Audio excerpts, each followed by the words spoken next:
రాతి విగ్రహం ఎలా ఉంటుంది? గట్టిగా ఉంటుందని చిన్న పిల్లాన్ని అడిగినా చెప్తాడు. కానీ వరంగల్ జిల్లాలోని ఒక దేవుడు మెత్తగా ఉంటాడు. కదిపితే కందిపోయేంత నాజుగ్గా ఉంటాడు. కావాలంటే మీరు చూడండి.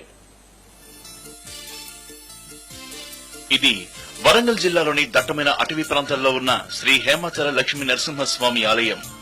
ఇక్కడ స్వామి కోరిన కోరికలు తీరుస్తాడు. భక్తుల మొరలు మనసారా ఆలకిస్తాడు.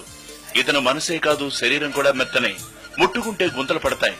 కావాలంటే చూడండి. అర్చకుడు టచ్ చేస్తే విగ్రహంలోని భాగాలు ఎలా కదులుతున్నాయో. వైకుంఠపురవాస నరసింహ, ఈ భువిలోన విలసిండు నరసింహ. యాదాద్రి క్షేత్రాన నరసింహ, కొండ గుహలోన విలసిండు నరసింహ. వైకుంఠపురవాస నరసింహ, ఈ భువిలోన విలసిండు నరసింహ. యాదాద్రి క్షేత్రాన నరసింహ, కొండ గుహలోన విలసిండు నరసింహ. ఇక ఈ విగ్రహానికి మరో ప్రత్యేకత తడి. విగ్రహానికి కూడా శ్వేత గ్రంథులు ఉంటాయేమోనని అనిపించేంతగా నీరు కారుతుంది. శని ఆదివారాల్లో ఇది మరీ ఎక్కువ. అందుకే స్వామివారి శరీరంపై నీరొచ్చే ప్రాంతాల్లో గంధం పూస్తారని అర్చకులు చెబుతున్నారు.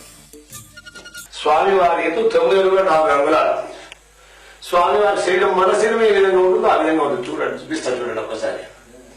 ఎక్కడి నుంచి మన శరీరం చూడట్లా ఇట్లా బుడబుడలు ఆడుతుంటుంది. ఎక్కడి నుంచి ఇట్లా వస్తే ఎక్కడి నుంచి ఇట్లా ఉంటుంది, బుడబుడలు ఆడుతుంది శరీరం. అది ఉంటుంది మళ్ళీ కరిగి కాలి మన దిగినంతనిదే కూడిపోతుంటది. ఎక్కడ అట్టే ఉంటుంది. చూసారా, ఇంత రోజుంటే ముఖం కానీ వచ్చేసి అన్ని అంతే ఉంటుంది. ఎక్కడ విగ్రహం యొక్క ఉనికి జీవన విధానం, అది జీవన శైలి అన్నమాట. అది మెత్తగా మన శరీరం ఉందో మెత్త ఊగుతుంటది. విగ్రహం కూడా పుట్టున్న శ్మశానం అనేది అంతా ఒరిజినల్ విగ్రహం. వరల్డ్ ప్రపంచంలో ఎక్కడా కూడా లేదు ఇంతవరకు. ఉండడానికి కూడా ఆస్కారం లేదు. నవనాసింహ క్షేత్రాలలో మొట్టమొదటి క్షేత్రం ఇది. ఈ క్షేత్రం పేరు హేమాచలం. ఇక్కడి మరో వింత చింతామణి నీటి ధార. దట్టమైన అడవిలో ఉన్న ఈ ఆలయంలోకి నీరెలా వస్తుందో ఇప్పటికీ అంతుపట్టిన విషయమే. అయితే ఇక్కడి నీటిని తాగితే సర్వరోగాలు మాయమవుతాయని భక్తుల నమ్మకం.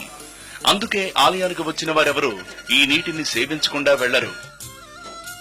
ఈ వాటర్ లో ఔషధ గుణాలు చాలా ఉన్నాయి. ఈ వాటర్ కొండల గుట్టల పై నుంచి వస్తున్నాయి. అది ఎక్కడి నుంచి వచ్చేది ఎవరికి అర్థం కావట్లేదు. గుట్ట పైన చాలా ఔషధ గుణాలు ఉన్న మొక్కలు ఉన్నాయి. ఎక్కడెక్కడ మారుమూల ప్రాంతాల నుంచి, అన్ని టౌన్ల నుంచి వచ్చి ఇక్కడ ఔషధ మొక్కలన్నీ తీసుకొని పోతా ఉంటారు. మొత్తం మీద మెత్తని దేవుడు, అంతుచక్కని నీటి ప్రవాహం, వందల సంవత్సరాల నుంచి అడవుల్లో కొలువై ఉన్న హేమాచల లక్ష్మీ నరసింహస్వామి విశేషతను పెంచుతున్నాయి.